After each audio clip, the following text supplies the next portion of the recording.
So, so they know that now that I'm at this level, I'm not trying to compete with nobody. I'm going against the Drakes. I'm going against Drake. Yeah. Because, you know, he's getting arenas. I want arenas. You know what I'm saying? That's the end goal. Like Curt was saying, we want stadiums. We want arenas. And, you know, if we keep putting in the work and, you know, God willingly, it's going to happen. And I feel like it is going to happen. And that's what I want our people to know. It's so much more. They know I'm like that. You're behind it. I'll be right back. I've been taking out some time trying to find that. Hey, what's the deal, man? It's your boy Shane. It's your boy Dante.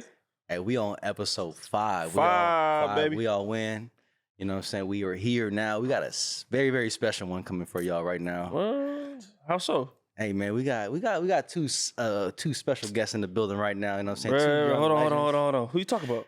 I'm gonna get to that. But what I'm saying is, you know, Island Mogul, we're very intentional about highlighting people that are making moves in the culture, people that are pushing the culture forward, breaking down doors, really just making a way for our people. You know what I'm saying? We don't just got one. Yeah.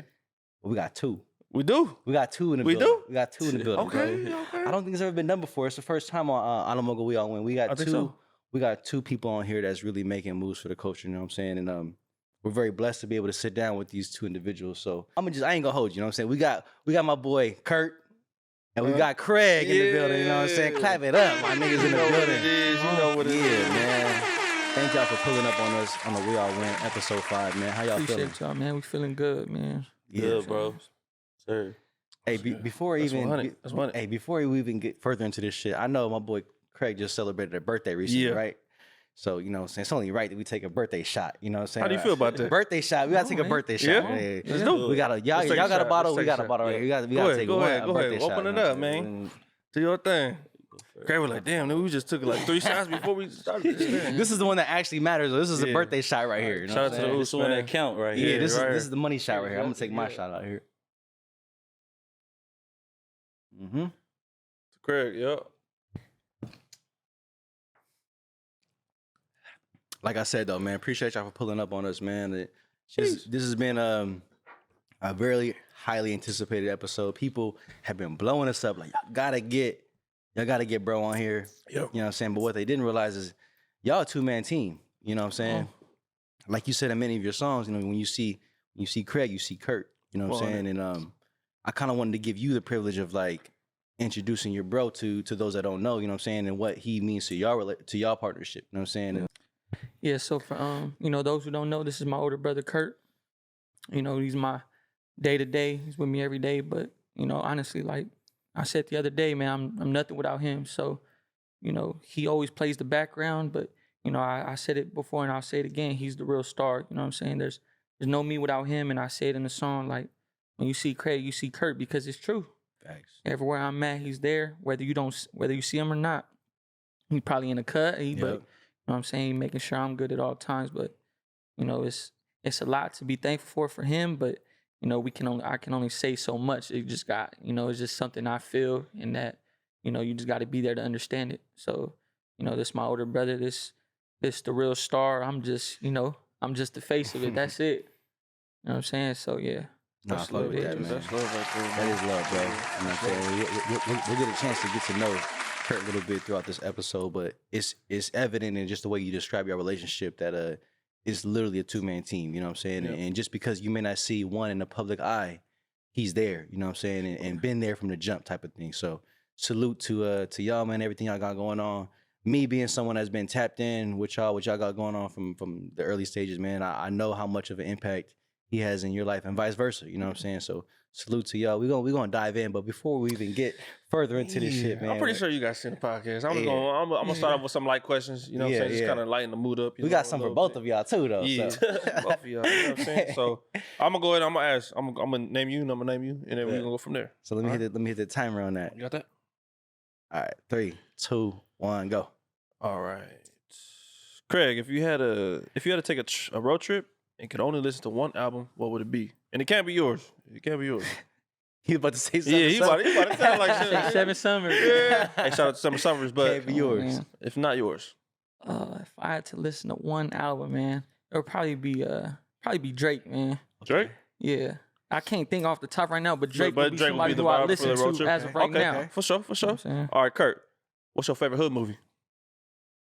Favorite hood movie, Menace to Society. Okay. That's 100. That's classic. 100. That's 100. All right, Craig. First thing you notice when you meet a girl. Be honest, bro. Be honest, bro.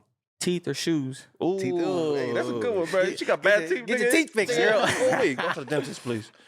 All right, for sure. Check this out. Curt, what's your biggest pet peeve? Liars. Liars.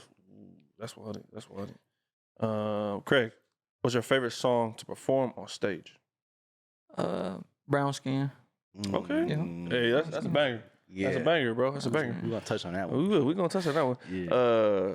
Curt, what's the first album you ever bought?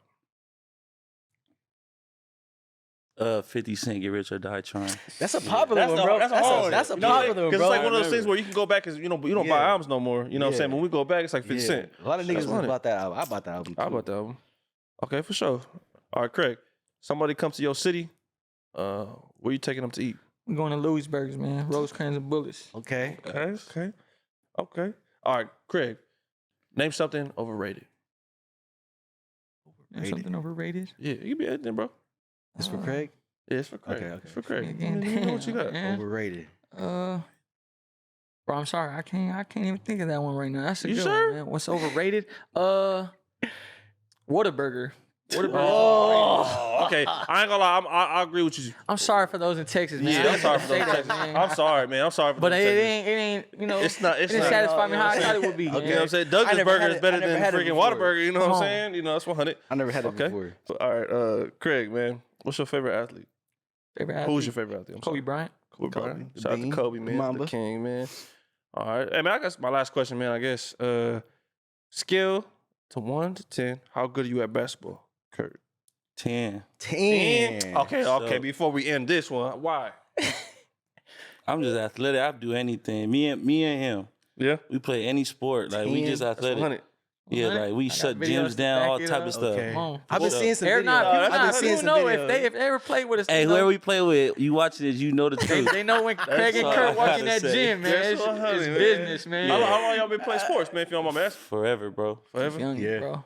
That was right, it, man. yeah. Well, shit, man. That's all I got to start the breakers. You know, the icebreakers. You know what I'm saying? So Yeah, shout out to my sure. niggas, man. You know. Yeah, nah. If you ever had your ankles broken or been posted up in the lane by one of these two, man, comment in the drop your name in the comments. And don't act, man. I know you all got videos. I know you all got. I've been videos. seeing some videos. I've been seeing bro post videos of them on the court getting their shit in. So, you know, basketball used to be my thing. I probably cannot touch the court these days, but.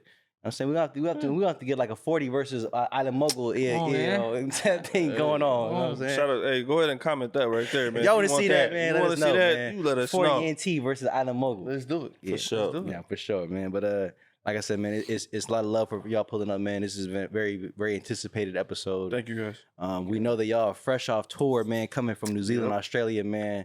Yep. Let us know how that shit was, man. Like y'all went out there, and I know from day one, because I've been following your stories, man. Y'all, Yep. it was work from day one. You know what I'm saying? Recording, making music, but also and just taking it all in, man. How was the experience being out there in a whole new country, a whole new fan base, everything, man? How was it for you? Beautiful, man. And that's when you start to appreciate all the work that you put in. Yeah. You know that, nothing was, overnight. Me and Curt, we've been doing this since, for a couple years now. So to see our work finally paying off and, it's a testament to hard work, dedication, and just to keep going. Facts. But to be out there was just a different experience, man. It's like, it's love. Like, as soon as you touch down, you feel it. Yeah. You feel it right away. So, that's what it was, how I felt. I can't speak on nobody else, but I'm sure they felt the same way I felt. But I'll let Curt say how you felt. Shit, just like to piggyback off what bro said, like, well, to me, I'm not the one rapping. Like you Right. said, I'll be in the background, but for me, it's just a proud, experience. Yeah. Matter if 80 people are there or 1,000, it's that same feeling. I'm gonna get that same type of vibe, so. But it's just crazy. We on the way, a whole other side of the world in New Zealand. Like, yeah. it's just crazy how when people knew who I was. Like, I'm like, people knew my Yeah. whole life story. Yeah. People knew what kind of car I drove. I'm like, now you stalking me, man. Yeah, like, You feel me? But like, Yeah. that's love, though. You know what I'm Nah, saying? And it's just see that, reap the benefits from what he's been doing. And man, we just grateful and blessed to be in the position we in today. So, for sure. I gotta question to piggyback off that New Zealand trip, man. You know, how was the feeling of, you know, being on those radio stations and having your music played, man? And it was crazy. It's like, it's just a feeling I can't explain, but like, you know, out here I've been played on a couple, like 92.3, but I think just being back home and having my peoples announce my song on the radio, and this is while we're driving, not even knowing after we left the radio station, like another radio station plays my music, That's big. Yeah, and it's from a tape that I just dropped. Just dropped, yeah. So for them to spin that and spin it again and again is like, that was the craziest thing. And you know, I can only thank God and, you know, everybody who supports me, everybody who listens to me, you know, because I'm nothing without them. So, you know, but it was amazing feeling, good feeling. That's dope, man. That is dope. I mean, like, you know, the tape 7 Summers is out. You know what I'm saying? Been slapping that. A lot of great songs off that project. One in particular, and I was thinking about the timing and the strategy that went into it. I know you guys are very strategic in how you move. That Back on 10 record with Kenyon Brown and they're writing the sample. You know what I'm saying? That's a big record. That's a banger. Taking that back to where, you know, Australia, New Zealand, taking it back. I know the crowd reaction was crazy. You know what I'm saying? What was it like performing that song and seeing everybody's reaction when you performed that Back on 10 record? Man, it was crazy because they already knew the words, you know what I'm saying? And I remember showing you at the studio that song, you know what I'm saying? So, you know, we held on to that one for a cool minute and we cooked that one up like last year. Yeah. But I knew that this year was the right time to do it, especially with me going out there. And, you know, Rana, you know, grateful for her. She, you know, DM'd me, said it was good to drop, you know, her team. So I just knew when we dropped that one, it was going to be one of those, you know, good vibes and people felt it. Yeah. So, you know, when we performed it, it was love. That's dope, man. That's dope. I saw you. I mean, just the reception you got from the people out there in New Zealand, Australia. It was dope because I think it gave artists out here a perspective on like, man, like your shit could be bigger than just your city, bigger than just your section, bigger than just, you know, your state. You know what I'm saying? You could take this shit global. You know what I'm saying? And I know other artists have gone out there before, but when it comes to just hip hop and rap, like when I think about what y'all doing, it's really like leading the way, you know what I'm saying? And it really is opening doors. It really is, you know what I'm saying? I know a lot of artists have seen that and it just gave them like, I can do this shit too.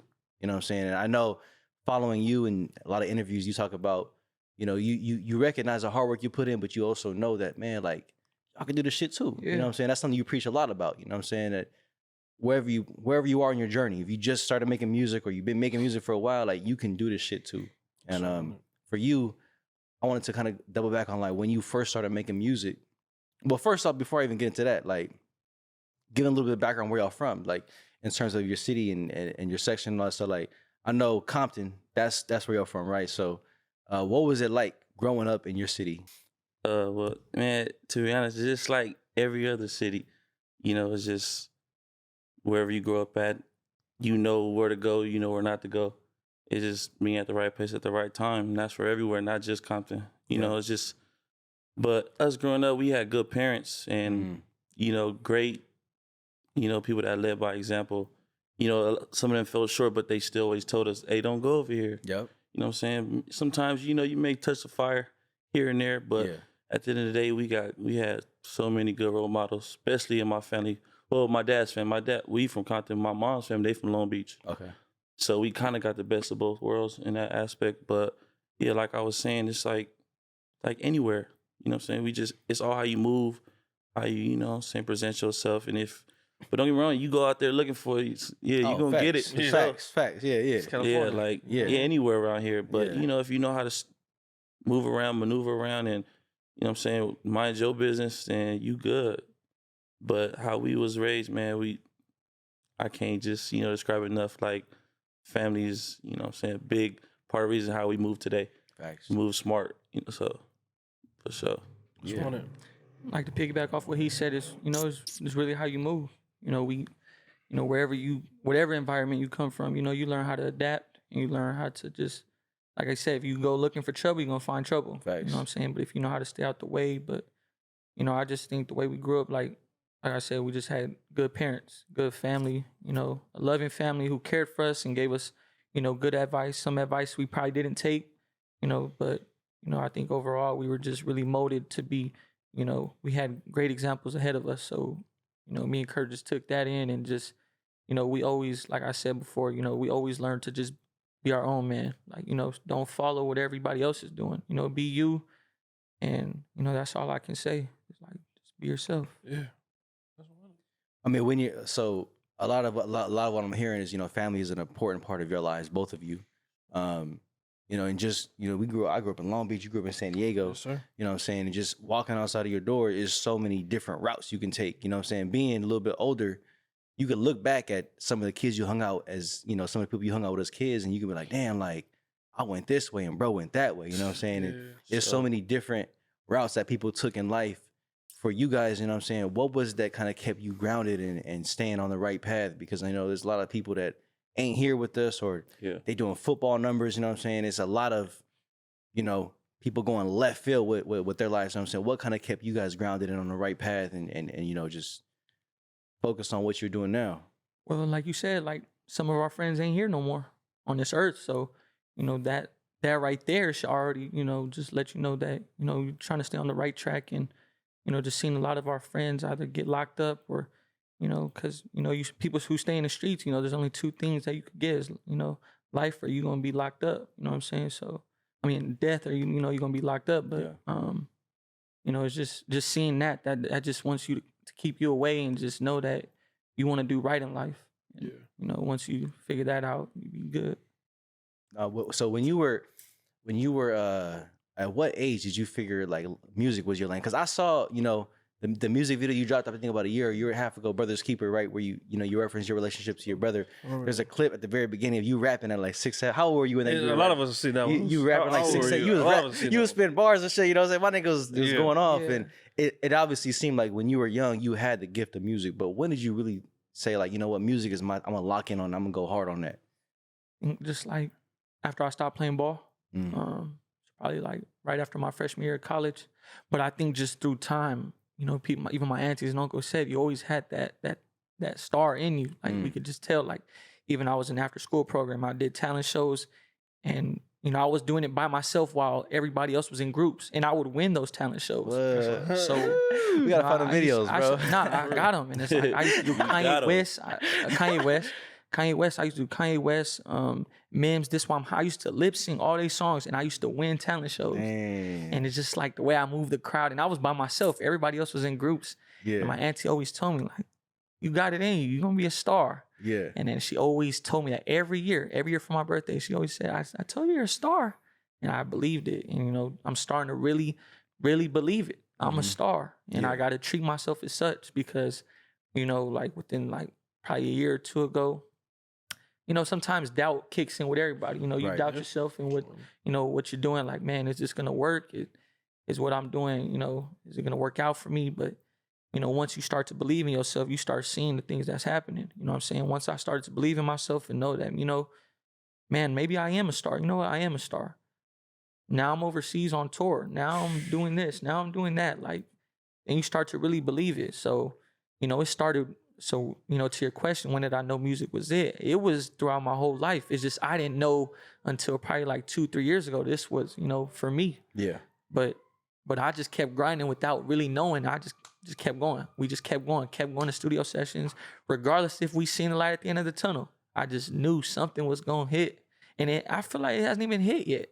You know, to our people, like beginning. You really just getting started. Like to our people's, like, you know, it's big. You know, when people say like, man, you guys are doing it, but you know, in me and Kurt's eyes, like, man, we haven't even done nothing yet. Yeah. And like you say, like you can go global with this, man. We want to go farther than, you know, places we don't even know how to pronounce. Right. Yeah. And that's the goal. Like that's what we want to do. We're not trying to be known in Cali. Yeah. I've been here my whole life. Right.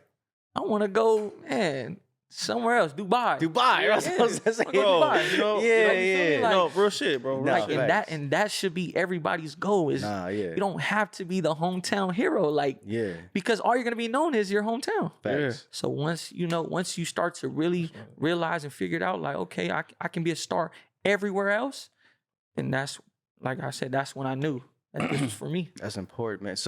So for Curt, man, did you see this gift in your younger brother at a young? Was you seeing it, you know, as it was happening, or like at what point did you say to yourself like, oh, I see what bro got here? You know or were you the big brother like, hey nigga, you shouldn't be doing that? what were you? Be 100. Nah, to be honest, like he's saying, like the talent shows since he was young, we always knew that. Like even even our birthday party, like family parties, he like the spotlight. He dancing on the, you know, on the dance floor. And when he talking about the group, in talent shows, I'm the one in the group, or I might not even participate in no talent shows. Like, that's just not me. But he always had that, like, star power in him. Yeah. You know what I'm saying? And, like what he said, it's like, you know, there's doubt, like, when stuff, like, he go through, like, especially with his music stuff, it's like, but I feel like it's for everybody. It's like, people don't start believing in themselves till they see action, till they start seeing things fall into place. And I feel like that's where he hit the spots where it's like, oh, yeah, I'm on tour, I'm taking 13-hour flights and I'm performing. It's like, if I give advice to everybody else, it's like, don't stop, because maybe you're not just seeing no action yet. Right. But like he didn't stop, he kept going. So until you see something happen, that's gonna motivate you even more to keep going. Facts. So I'm pretty sure it lit a fire up his ass or something. Like, you know, now it's just like, damn, like, I need this times 10. Now what? What's next? Like, the end goal, we need arenas and all type of stuff. Facts. So, you know, but like back what you were saying, I always seen it in him. I'm just a big brother at the end of the day. I'm not the one to tell him, hey, stop doing this and that. Like, whatever you do, I'm going to support. Yeah. Whether if I, you know, agree with it or not, I'm going to support whatever you want to do. I'm in the background. I'm chilling. But, you know what I'm saying? I'm always going to be right there. And, you know what I'm saying? He know what he doing, you know, but I'm for sure going to be there to, you know, tell him if he slacking doing this. But so far, you know, he doing what he need to be doing. So, yeah. So. I mean, you know, shout out to Curt, because, you know what I mean? Like, say, for example, you know, like me and Cuuhraig are around the same age. You know what I'm saying? So to see someone, like an older brother perspective, I appreciate you and what you do for your brother. You know what I mean? There's a lot of families that they don't have those brothers to really hold them down, to really keep them grounded, or to really even push them. You know what I'm saying? So I appreciate you as a person, bro. Thank you. I kind of wanted to say that's a gym in itself. You know what I'm saying? How many times have we seen, you know, a group of people, right? And there's one person who obviously has the talent. Yeah. He has the talent, you know what I'm saying? But because of whether it's jealousy or envy, a lot of niggas is gonna try to hold him back. Like, no, I want to be him, right? Sure. And that person who's holding him back, he's not the one. You know what I'm saying? You're not the one, bro. You're not him. You're not him. Bro. You're not him. You're not him. We just went over this. You know what I'm saying? I was talking with a couple artists, and we was like, you're not him. You're not him. But it's one of those things where people just don't understand that aspect. You know what I'm saying? Like, my thing, I truly believe this is, if we do see that spark in somebody, why are we not pushing for somebody? Right. You know what I'm saying? I got my brother in San Diego. You know what I'm saying? His name's Tayo. We've been pushing that nigga for a long time. You know what I'm saying? I always preach this to any artist.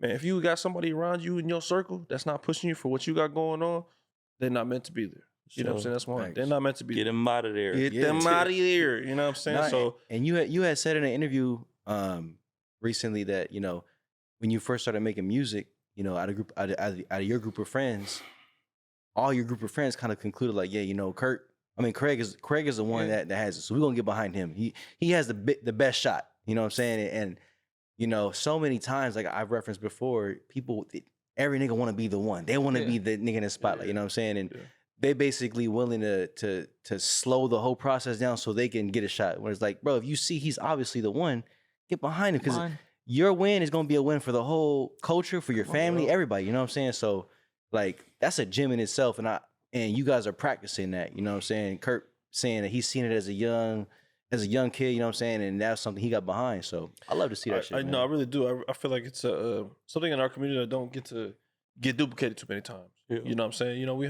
have so many great talents out here, but we don't have that many great groups. You know what I'm saying? There's a collective creative group, but you know, they don't push like that. You know what I'm saying? They always have fallouts. I appreciate what you guys got going on at 40, man. On it. Right on, bro. So kind of double backing on that, you know, kind of as you figured out music was your lane, and you started, you know, pushing, you know, putting work behind that, you know what I'm saying? I like to ask this question a lot. What was the first song that you ever made as an artist? You know what I'm saying? Official song, you put it out, you know what I'm saying? And you like, this is my first song. What was that first song for you? What was that experience like? Well, it was on SoundCloud. Okay. It was called Rich Forever. And, okay. I remember that a while back. Yeah. I remember that. But, you know, to us, man, we thought it was out here. I remember this one. I remember Craig in the SoundCloud days. Yeah. Dago was hearing you. Yeah. Dago was hearing you. Man, we thought it was out of here. Yeah. So, and we just kept that. But see, that's the thing is like, to now it's trash. No, don't get me wrong. Of course. Like, now I'm thinking like, damn, y'all let me put this out. But at the time, everybody in the studio said life's about to change. Yeah.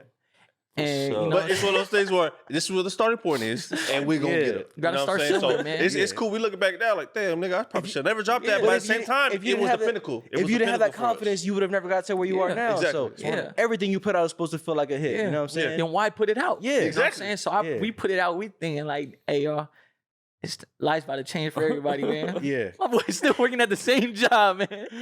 Nah, I'm playing, but nah, we thought it was good. It was Rich Forever. Yeah. And this when we was hitting a studio in Hawthorne every other day. Yeah. Like this when I was in college, you know, using my financial aid money, you know, because I was playing ball. I was using that, put in our studio time. And my boys was putting up money too, but, you know, we'll be buying drinks at the bar. We'll be buying this. But, you know, at the time, we was like, man, we spending all this money, like, for what? Like I said the story, like all my boys, we was all just lollygagging, making music. And it's like, okay, what are we doing? What are we doing? We just all just making music. What are we doing? And then until they figured out like, man, okay, Craig probably has the best shot. Yeah. So everybody just stuck behind me. And that's where it goes to everybody just needs to play your position. You know what I'm saying?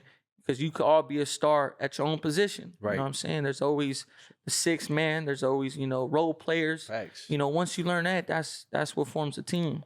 So they all came behind me. Nobody else wants to be a rapper in my group. You know, like there's other groups where everybody in the group wants to rap. And it's like, not everybody can do that. You know, I'm not knocking them, but I'm just saying like, not everybody could do that. Get behind one person, push him first.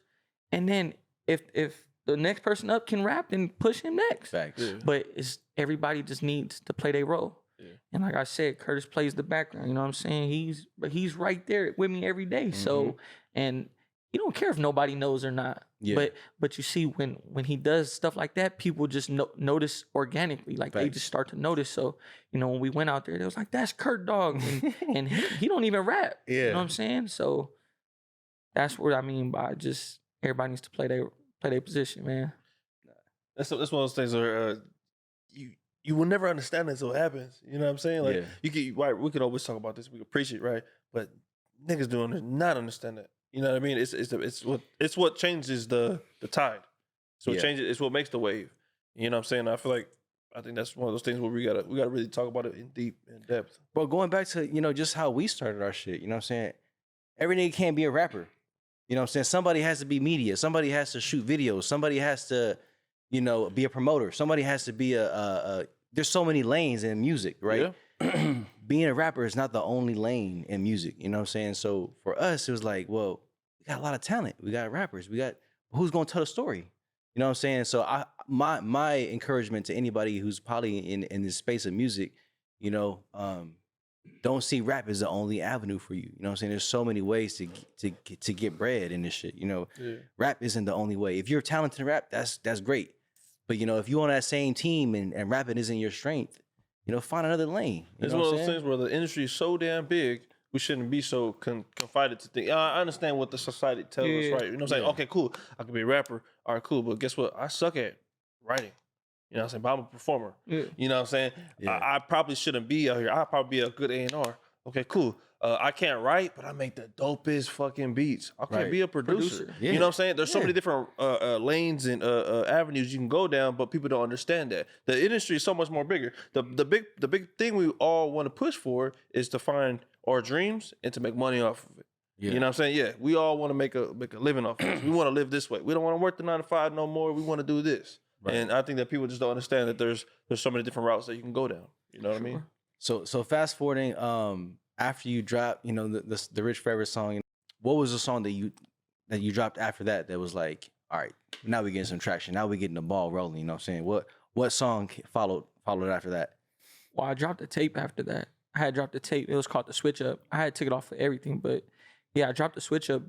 And then after that, I dropped a song with my cousin who was playing football at the time at SC. Okay. It was called Freaking the Sheets. Okay. So that was getting everybody like I ain't never heard that one before. Nah. We took it off on everything, but good. Hey, no, you know, I want to point this out.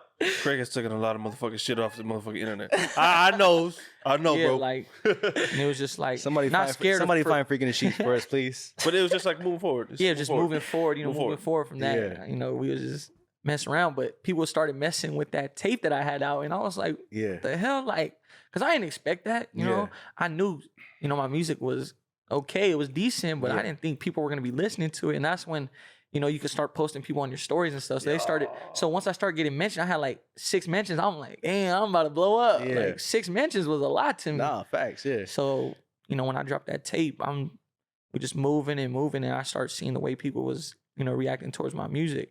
And that's when I was like, okay, now we may have the ball rolling. Now, come on, let's just keep going. And I was just trying to stay as consistent as possible. And then you dropped that thing with Rucci, you remember? Oh, that was the one.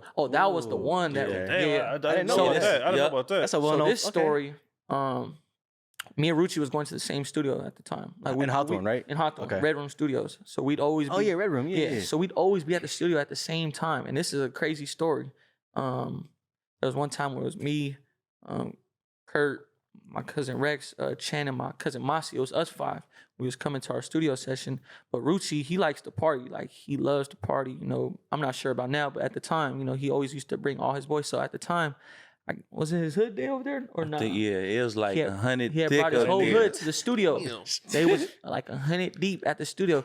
And mind you, it was just us 5. Yeah. So, you know, we pulled up. We seen everybody, but you know, us, you know, we're not gonna tuck our tail. We don't want to come off like that, but we're not gonna tuck our tail for nobody. But just how we carried ourselves and the way we walked through, you know, we ain't holding our heads down. Like, you know what I'm saying? We just walk, being ourselves. You know what I'm saying? Just be a man, you know what I'm saying? So we walked through, and I feel like they respected that. Because he said a lot of other people would have tucked their tail, turn around and cancel their studio session. So we walking through them, just us 5, we like wearing blue, they all red, and it's no politics, you know what I'm saying? But at the time we walking through, it was just us 5. We young, we like 19, 18, just us just walking Blue Sharks through. in the Red Seas, what it You know what I'm saying? So we we go right through, and then we walk to our session. My session's about to start. I'm loading up a beat.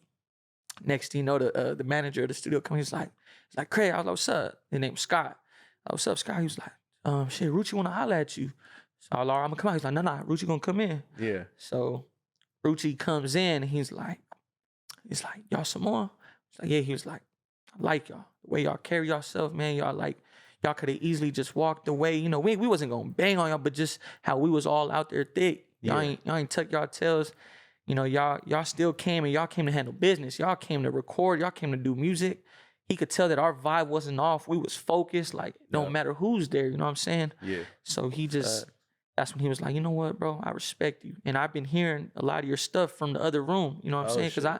Because me and him always had the same studio time. Yeah. We always booked the 8 to 4 in the morning. So 8 p.m. to 4 in the morning. That would be our times every time we went to the studio. So he's like, man, I respect you. He was like, whatever you want me to hop on, I'm gonna hop on. And this is like my first, so this is like the first artist that was kind of like big to us. Like, you know, the ones we could reach for. He was like, look, I'm getting paid for features, but I'm gonna knock one out for you for the F. Like, you know, I got you.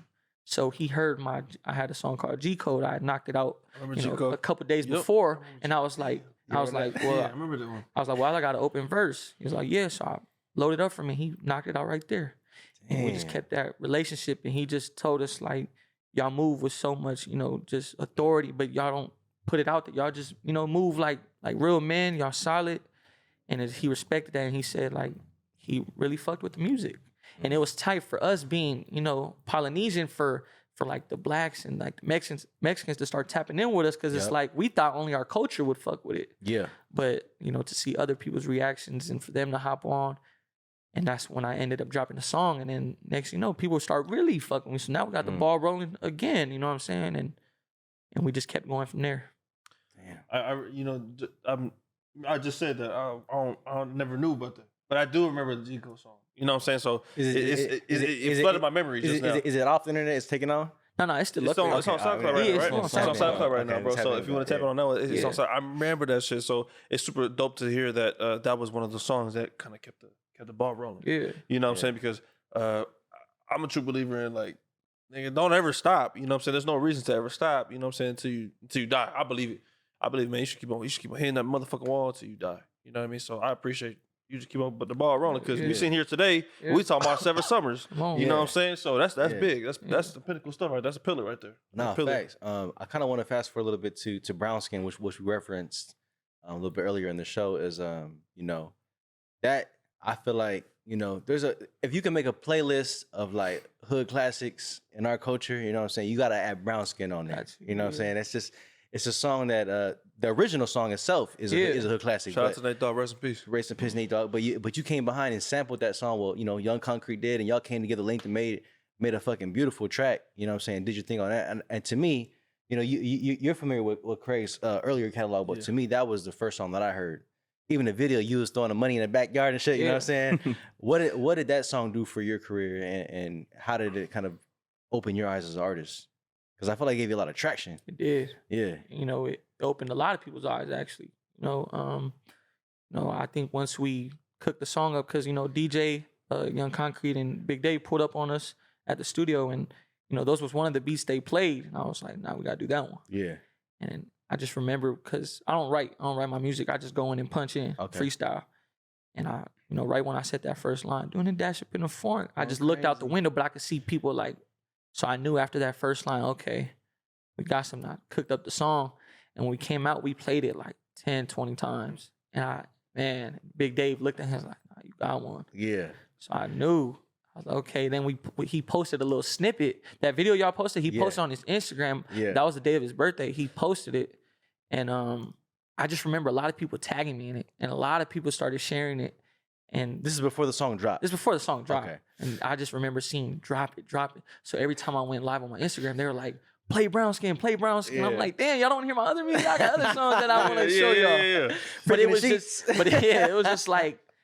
the high demand for it. Yeah. And, you know, sometimes when it's high demand, you got to feed them. Right. You know, so at the time when the snippet was still hot, we was like, all right, we just going, because I tried to put it on my tape, Motivation for the Islands, and when we was coming up with that, but, you know, we couldn't get like the sample cleared and all that. So we was like, man, we just gonna put it on SoundCloud. Yeah. So I made a trailer, and then with the money and shit, then like people, that's when I knew like people started like fucking with it. They was tapping in, just like, man, this is a banger, drop it. So I was like, all right, I'm gonna drop it. So I ended up dropping it later that day on SoundCloud, and I just seen the numbers just start going up. I seen followers start coming in. I'm like, damn. I remember when he hit the million. Yeah. And when it hit a million, I'm like, fuck. And this is just all no promo. This is just organic. You get what I'm saying? So this was just off a trailer and a snippet. Yeah. And then once I start seeing people play it, Gary V posted it. You know, they start playing in USC, UCLA locker rooms. I'm like, oh yeah, this shit hard. To double back on that shit, man. You know, I remember when that snippet dropped. Yeah. I remember when that snippet dropped. I was in Dago. I was sitting there and I was like, this nigga Craig dropped some shit. I'm like, I just kind of went through the snippet. I was like, nigga, this shit about to be a banger. You got Brown Skin. And then the second thing I want to say is that I'm happy that you did justice for that joint. You know what I'm saying? It's one of those things where... That's a hit or miss joint. You can't hit or miss. No, a lot of artists do not understand this. Yeah. If you go back in time and you pick a sample, you better do justice for that shit. Yeah. Especially one in like that type of... You chose... Nigga, shout out to Young Concrete. You chose fucking Nate Dogg. Yeah. Nigga, we already understand. Godfather, G-Funk, you know what I'm saying? If you were to fuck that song up, that could have put you in the... Yeah, because honestly, it don't even need to be touched. That song don't even need to be touched. It don't even touch. It's one of those songs like, you understand? Yeah. So you as an artist understand that there's some songs you can't touch because it's just already what it is. Yeah. So I appreciate Brown Skin because Brown Skin was like, this is actually a really great song. Yeah. This is a really great song. This nigga transformed it and put it into today's time. And now we're still listening to his sound. Yeah. You know what I'm saying? So I appreciate that, man. That's dope. When that shit gets played live on stage or when you perform it or just people playing it at a party, niggas go crazy. Hell yeah. You know what I'm saying? I feel like in our culture, it kind of has it's taken on a new, like it's not like, oh, that's like a remix. It's like, that's Craig's song. Yeah, like, it's his own. Yeah. So that shit's dope. And I kind of want to double back. Like when you guys are in the studio making music, you know what I'm saying? I want to ask you, Curt, like, you know, I've been in the studio once with you guys when you're making music, and I know that you've been very vocal about offering critique and bro, you should try this or right. You know what I'm saying? Like, what were you seeing in your brother's progression as an artist? You know, you're seeing him get better and better, but like, you know, how was it witnessing like the growth from, you know, you talk about Freaking the Sheets to Brown Skin, you know, which is still early, but you're seeing like bro's getting better and better every time. You know what I'm saying? What was it like seeing that evolvement? I think it just all came with the maturity. Like he just matured more. Yeah. You know, he had a lot more to talk about. He probably experienced more things since whatever songs he dropped before. Yeah. So it's like he got more stuff to talk about, and his lyrics is now you really gotta listen to it. Yeah. Some people just listen to it, but if you really listen to his stuff, some of his stuff got double meanings to it. So then that's what I like. I'm like, people just, it's really an art. Yeah. For him, like, cause I'm there and I know, cause when he's there, he's repeating the same line for 20 minutes straight, and you just like, damn, hurry up and finish this song. Yeah. But like, if you really go back and listen to it and hear it all together, it's like, oh wait, he was saying this. But like I said, it's just he matured from when he first started to now. It's a big difference. Like, I don't even like his old stuff. Yeah. But like, nah, I can like 7 Summers. Like, I can't skip a song. Facts. And I'm like real life. He know, like, I love music. Yeah. And I'm gonna keep it 100. Like, even if it's my brother, if I don't like it, I'll download, but I'm not gonna play it. He was there. I be in the car, I be driving. If his song come on, I skip it fast. Yeah. Just so he won't hear it. But Yeah. he hear it. But like, now it's just, he's on a whole nother level. Now he, you know what I'm saying? So yeah, just seeing that unfold, and it's just crazy. And he only gonna get better from here. No, so yeah. It's like everybody, people that are just becoming new fans or, maybe recent fans, they're like, oh wow, Craig. But from what I hear from you, you're like, bro, been that. Y'all late. You know what I'm saying? You believed in him early. Yeah. And you got to see the involvement over time. So I actually want to know more about 40. Oh yeah, I think personally I want to know about 40, bro. If you could just tell me more about 40 Entertainment, just for the people. No, I'm for sure. 100, you know what I'm saying? It's one of those things where I know the name, but can you tell me some more about those? 40 Entertainment is like, it's short for the Islands, and his first official tape was called Motivation for the Islands. Yeah. It was like 40, like I remember I was trying to do some clothing stuff in the studio. I was working with some boys back at Swiss Studios and Cerritos. Shout out to AP and them. But it was just like trying to find a catchy name, like, that's like Motivation for the Islands. But you don't want to put Motivation for the Islands on a lot of merch. Right. It's not really catchy like that. But like, man, for the Islands, like, 40. Like, oh yeah, that's dope. Yeah. But just like in the name itself, it's basically just for all of us. Like basically an island, you know what I'm saying? We're an island. Basically, you just put that, just everybody's an island in themselves. You know what I'm saying? Some islands are stronger than others, and for example, there's somebody made it's surrounded by water. That's what make an island. And some people let water come in and wash the island away, and some people create the good water, the good vibes around them, so it's just gonna stay afloat. So I think that just goes on to, it's a life, it goes to life lessons. So I think 40 is more than just a brand, and more than the merch, more than the LLC and all type of stuff. It's more like, I look at the bigger picture like, nah, this is like, damn, it's an island. Like I'm an island, you an island. Right. Everybody around you is the water. Yeah. You know what I'm saying? So some people you can't have in your circle. That's gonna bring your island down. That's like us, whoever we have around us, that body of water that surrounds our island, we gotta make sure it's solid. So ain't nothing gonna, we can't have no tsunamis come and knock this island off. Right. You know what I'm saying? Everything is blocked off. Every solid. We not worried about nothing else. So that's dope. That's that's the vision behind 40.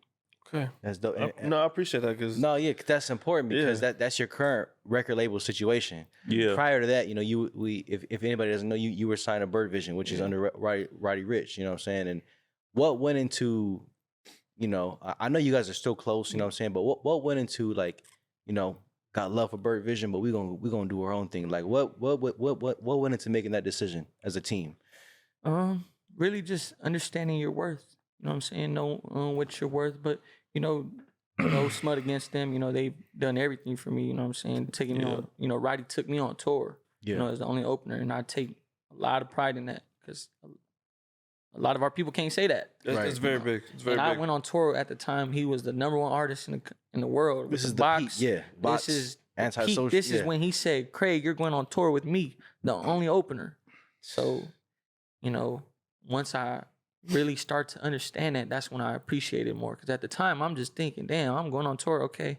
But now I think about it like, damn, I really went on tour at the time. He was with the biggest song in the world. Yeah. I'm hearing the box every night, and I'm hearing people go crazy every night. Yeah. So that's just something else to the story. I like to. This is all part of the journey. Like everything that's been happening for me, you know, I'm sure everybody else, you know, stuff been happening for them. You know, they're writing in their journey, but this is just all part of my journey. And I know it's for a reason, because it's something special about to happen. You know what I'm saying? I feel it.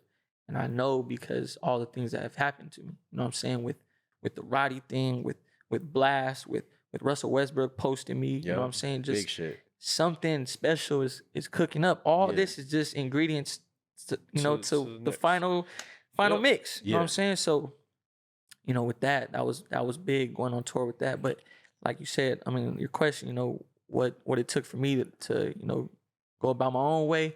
Just, you know, me, my pops, and Curt, you know, just because, you know, my pops got a hand in this too. You know, he plays a background too. You know what I'm saying? And, you know, I'm grateful for him, you know, taking the initiative to want to help out, you know, look out for his sons. You know what I'm saying? Him being our manager.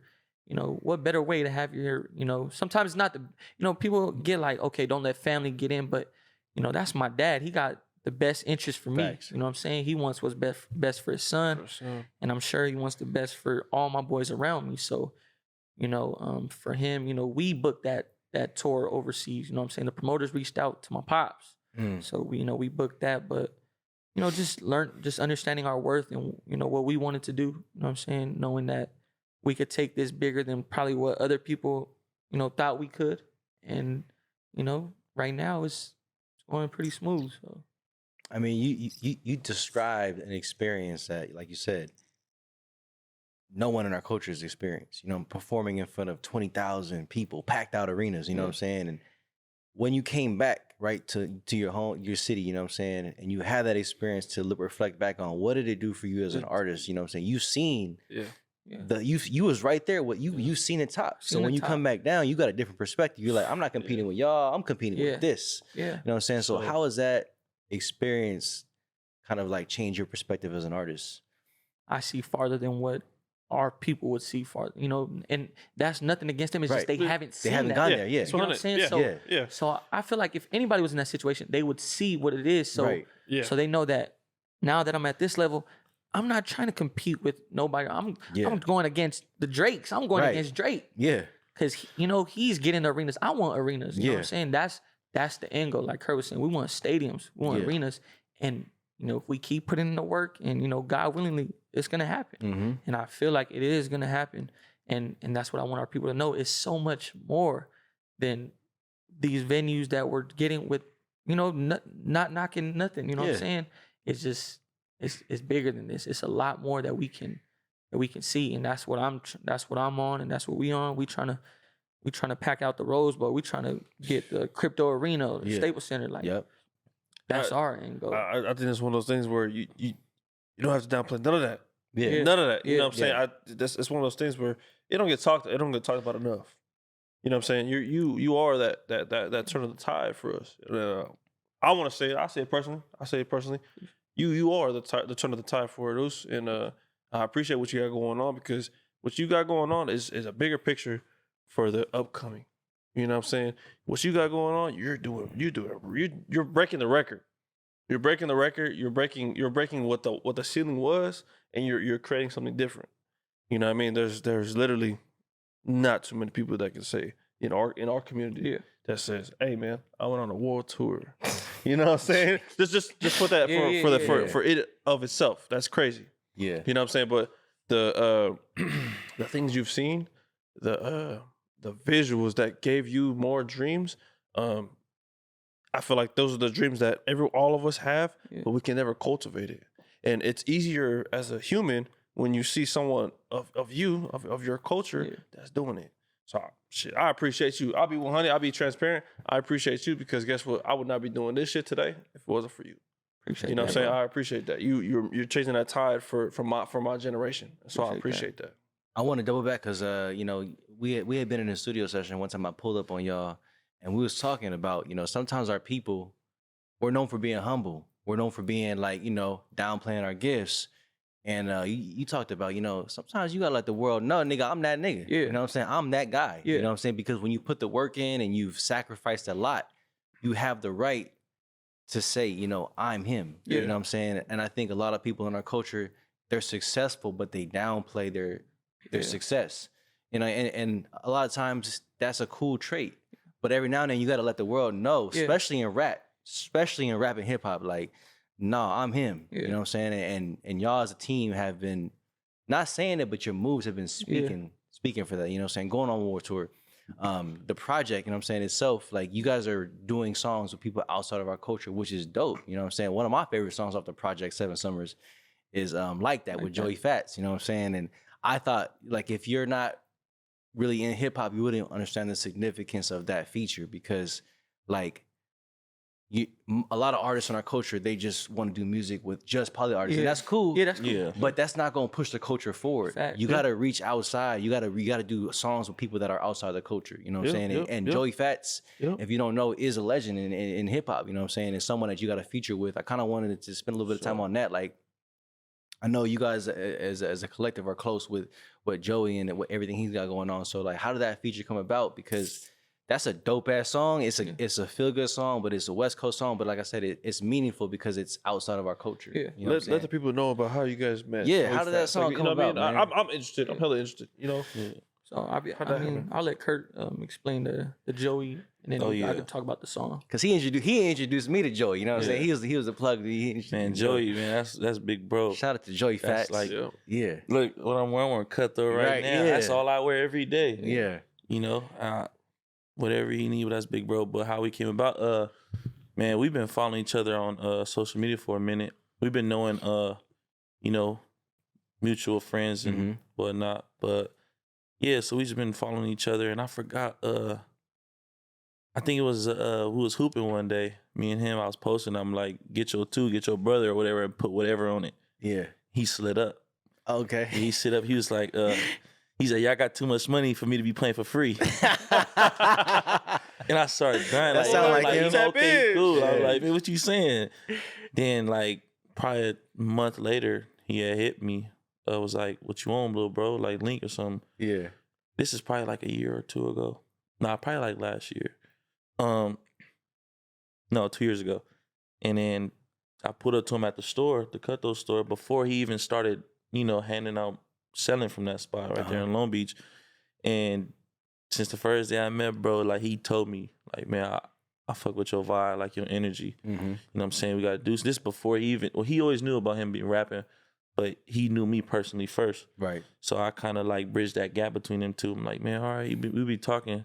So we've been hanging out like 6 months before he even came around, bro. Yeah. And like, I was like, bro, you gotta pull it to the studio. He's like, man, I need one, bro. So fast forward to a couple months ago, he's like, man, what y'all doing? Y'all gonna be in the studio? I'm like, yeah, pull up. We got a little stew. And he pulled up. They just started vibing. Like they've been knowing each other for, and that's like organic and that's like genuine. That's what we like, that genuine type shit. Yeah. And since then, it's just, man, it's been like big bro. Like, and he know we was at the bar probably before we left on tour. He played him the whole tape, and he was being 100 every time. Like, hey, I don't like this, and that's, you know what I'm saying? I'm looking at him, making sure my brother don't be on some like butthurt type stuff. But then my brother's actually saying, nah, he needed that, like, you know. And I'd rather have him keep it real like that and just say, man, every track is fire. Right. Really in the back of his head, like, this shit weak. Right. And it's just being authentic and real, and that's what we respect, and that's why me and him is so, you know, tied in together, because we both like that. I got no filter. I'm gonna keep it 100 with whoever at any time. And fast forward, and that's how they start, you know, fucking with each other in the studio. Yeah. So we had got in the studio, and then we were just loading up beats, but he just came off with that vibe, and you know, that's what people get, you know, when they come around. You know, me and my boys, me and Curt, you know, people just feel that love, that, you know, we're not fake with nothing. We're real with our intentions, and real genuine people. But Joey just came off on that vibe, and, you know, we had cooked up. He hopped on one of my songs, and he was just popping it. Yeah. So we loaded up a next song. I'm like, I'm gonna pop it too. Like, I'm like that too. So that was my first line. So they're all out there, and when I record, people can hear what I'm saying while I'm in the booth. So I'm just messing around. And it took me like 2-3 minutes to get that first line. So once I said, they know I'm like that. And I just, because I know he's listening, because, hey, I'm going to pop my shit too, man. Yeah. I'm going to make sure you know I'm like that in the stew too. Yeah. So I just start going, flowing. I finished my hook and verse probably like in 15, 20 minutes. Because I was feeling it. We was both off the Patron just going at it. Because we cooked up like 3 songs that night. Me and him got some other shit, like some cold shit. So we was cooking up and he played it loud. He was like, oh yeah, I'm gonna go in. And he went in right then and there. He was like, oh, you popping it. Yeah. He went in, cooked that up, and then we just kept listening to that song. Like, it was hard. But yeah, like he said, when I had played him the tape, you know, he was real straight up with me. Yeah. Like, I don't like this. I think you could do better. And, you know, before I used to take a lot of stuff personal. I used to get butthurt over a lot of stuff. I'm a Cancer, but like that doesn't really have to do with how I act, but just sometimes I might get a little sensitive over little things that said to me. So I was like, damn, like I'm thinking this shit hard. But you know, don't get me wrong, it's hard though. You know what I'm saying? But it's always good to have that. I don't want yes men around me. Like I don't need that. Because if, you know, people could tell me all I want to hear and not even feel that way. So, you know, for him to do that, that was real. And I respect him, and, you know, it's love with me, him, and Curt. So now, like I said, it's my favorite song off the project. Yeah. It's a West Coast vibe song. You know what I'm saying? It feels good. It feels everything you described in that studio session. I feel it as a listener. But it leads me to my next question. As an artist, you know, what has been one of the biggest lessons that have helped you move further into your career? Like, what is something that you kind of a lesson you hold on to, you know what I'm saying, and it kind of keeps you moving forward? Bro, actually, the biggest lesson just came last week, bro. Like, as far as artists, bro, it was on tour. It was at a show in Sydney, Australia. Like I said, like, piggyback, you know, I've done shows with Roddy, you know what I'm saying? So I've seen what a packed crowd is. And the shows that I've done out here in the States, like every show that I've done, it's sold out. You know what I'm saying? So I'm used to those type of shows, and I'm not knocking people who haven't sold out a show, but it's a good feeling. It's a feeling that, you know, you kind of always strive for, but don't let that, you know, get in the way of, you know, whether you're a good artist or not. You know what I'm saying? Sometimes not everybody can make it out, but that was like the biggest lesson I just learned. Like, I just did a show in Sydney, Australia. This is coming off my New Zealand show, which was like almost 900 people at that show. You know, to come see me. So I'm riding that type of high into the next show, going into Sydney. And sound check was cool. This is the first show in Australia? First show in Australia. Okay.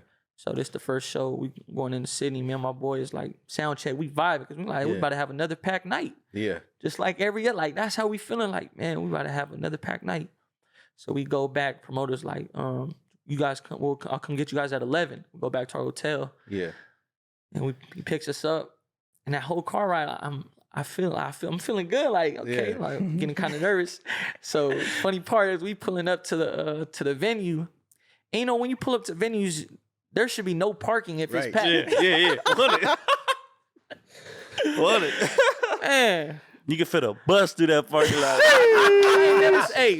I ain't never seen so many empty spots. Boy. Like, no, it's funny now that I think about it because I appreciate that day. Like, but that was it. No, but I'm saying, like, it was a Thursday night though. No. my nigga. So we pull up, man, and we all looking. And I know all the boys, because we all clown around with each other a lot. So I just know, even my pops is in there, and we see him, like, is this the wrong venue?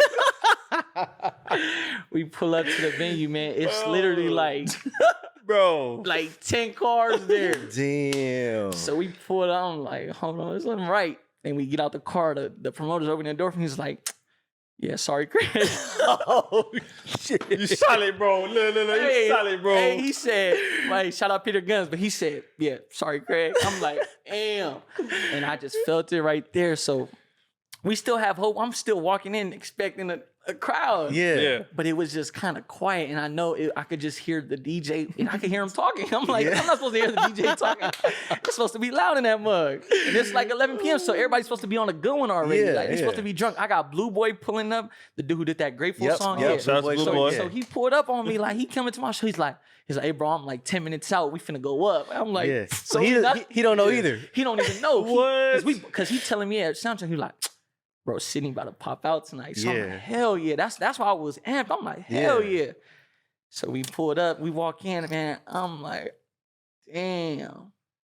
Like, it was, so the cap was like 700, 650, 700. It was probably like a good, like, 50 to 90 people. Like, probably like around there, like 80 people. And I ain't gonna lie, when I walked in, like, that shit broke me. That shit broke me. Like, Could you express to me, you know, how humbling that was? Because, you know, I actually remember I woke up that morning. No, I actually woke up. I know the tweet, but I actually woke up that morning and I seen that you jumped on live. I was like, oh, I know this nigga's out on tour. Let me chime in. So I chimed in, and you was expressing that feeling. Yeah. You was sitting in the hotel room, and you was telling the oos that he was sleeping. He was snoring too loud. Yeah. And shit like. No, but on some real shit though. Can you just express how humbling that was? Because, you know, just because of all of the highs you've already felt, you know, how was that feeling? You know, man, like it broke me, but that was a feeling that I'll never forget. And it's like, I needed that. You know, I needed that humbling moment to be like, sit down. Maybe you not how you think. You got to keep working. You know what I'm saying? Because regardless, we could say all this. Like everybody was telling me, like, man, you threw it on a Thursday night. Regardless if it was a Tuesday afternoon, if people want to see you, they gonna come see you. Facts. And that's when I noticed, like, man, I needed this night. But when the promoter was like, man, we could leave. Like, you could leave. Like, you're okay to leave. You don't have to perform. But just to see those people there on a Thursday night, and they say nobody in Australia goes out on the weekdays. It's all weekends. It's only Friday, Saturday, and Sunday they go out, and that's it. So when the promoter said, man, you could leave, and I'm already paid for this, so I'm good. I'm straight. But at that point, it wasn't about the money. It was just the love that the people had that came out to see me, and the love that the openers had to just still perform with, you know, that humility and, you know what I'm saying, just ready to rock regardless. So I told myself, like, nah, man, let me go out there. And I feel like that was one of my best shows that I've ever done. Damn. Because you know, I posted a thing the next morning, and that was probably the most reacted story I've ever got. Like, most engagement. I probably had like almost over 1,000 replies. Damn. And then from big people too, like people was, you know, reaching out to me, like, and they just respected how, you know, how real and, you know, genuine it was, because, you know, everybody always wants to post their W's, man. Facts. But you know, it's okay to and I still feel like that's not an L. Because I pulled 100 people on a Thursday. You did. You in a whole new country. I'm in a country. You did that. A whole different fan and a lot base, of people everything. can't even pull 100 in their hometown. Facts. So when you understand that, even if it was one person who showed up, one person across the globe came to see me on a Thursday night. Yep. So, you know, after I did my show, you know, I gave it everything I had. You know, I made sure whoever was there got exactly what they paid for, plus more. Yeah. After I performed, I could have left. I went down the stage and I chilled with everybody who was in the crowd. We got shots, we got drinks. Everybody over there was on a good one, and it just and everybody just, the feedback that I got off of that was just down. Man, you're so down to earth, so humble. Like, we thought you weren't gonna perform, bro. But it's like those fans ain't never gonna remember. They never gonna forget that show. For sure. That's probably gonna be a show 20 years later. They're gonna be like, man, it was only 50 people, but Craig gave us the show of our life. Yeah. You know what I'm saying? And to artists out there who haven't had those experiences yet, when you do have it, it don't matter. Like you said, if it's 1 or 1,000 people, if you're really serious about your craft, you're gonna go out there and you're gonna give them a show. Yeah. You know what I'm saying? And that what you did is probably the best thing for you, but also it's also the best teaching moment to all artists out there. You know what I'm saying? It doesn't matter how many people are in front of you. You gotta perform. And shit, man, like, it's probably one of those experiences you ain't never gonna forget. You know what I'm saying? But at the same time, like you said, you needed it. Yeah. And you know, it's still a win at the end of the day. You know what I'm saying? It's something that is gonna push you further. You know what I'm saying? And make you go harder. So many gems that have been dropped throughout our time talking with y'all, man. Yeah. I'm not gonna lie. We're sitting here. We're probably like 10 minutes over what we over usually time. do. Yeah. So Yeah. you know, I know that we can sit here and talk about, you know, for the next 30 minutes. You know what I'm saying? There's some more things, but I wanna close it by asking a question from each of y'all. We're gonna end on this note. we'll do it. One from the artist standpoint, you know, someone that's a public figure, someone that's front stage and in the public eye, right? What would your advice be to someone who's pursuing music or pursuing something that, you know, is a passion of theirs, they're trying to achieve, right? So I want you to answer the question from your perspective, and then Curt, you know what I'm saying, someone that's on the team, maybe they're not front and center, but you're playing an important role in supporting the dream, supporting the vision. What would your advice, or what would your you know, words of wisdom be for people on your side of it? We'll start with Craig. So just like not even having to do with music. Yeah, just anybody has a passion in life. Whatever it Really. is. You know, whatever you want to do in life, I feel like just do it, man. Don't talk about it. Yeah. Just go do it. And before I could believe in you, you got to believe in yourself. And you know, I just learned that as well. But advice to all younger generation who's coming up, man, believe in yourself and you know, do what you got to do. You know, keep God in your life. You know, that's something I'm big on. But just you know, just do what you got to do. Believe in yourself once again. Work hard. Keep working. Keep working. Keep working. Don't stop, regardless what anybody tells you. They tell you to stop, keep going. Because that's why I just keep going, regardless of whoever told me anything. Just kept going, and you know, I'm gonna keep going, and I'm not gonna stop, regardless how anybody feels, whatever anybody has to say. And you know, just don't ever give up. Facts. We're gonna close it with Curt, man. Got to, man. Yeah. What it's been said in this podcast, how many times it's you don't gotta be the star. And like my brother said, you could be the star in whatever you're doing. You know what I'm saying? Like, I'm a star in what I'm doing. I don't care if once people know me or not. Yeah. Because, like I said, just because I'm in the background, but look, I still went on tour with him. You could still reap the benefits from whatever your boy's doing. Yeah. You know what I'm saying? You could still do whatever you want to do just because you're not front and center. But my advice is, just do you and, man, don't worry about what people say. And like my dad always tell us, be a leader, not a follower. Yep. You're going to get way farther like that. The road may be way longer, but longevity is a game. So that's what you want in this life. I don't care about, you know, I heard a podcast 2 days ago. I was listening to it. I forgot which one, but I'm not trying to be microwavable hot. You know what I'm saying? As soon as you warm that up, 10 seconds later, it get cold fast. Yeah. I'm trying to just be hot the whole time. And, you know what I'm saying? It's like work on your craft. Yeah. Your craft is everything. No matter what it is, you got to perfect it. You know what I'm saying? Just like him in the studio, we go 3 days a week.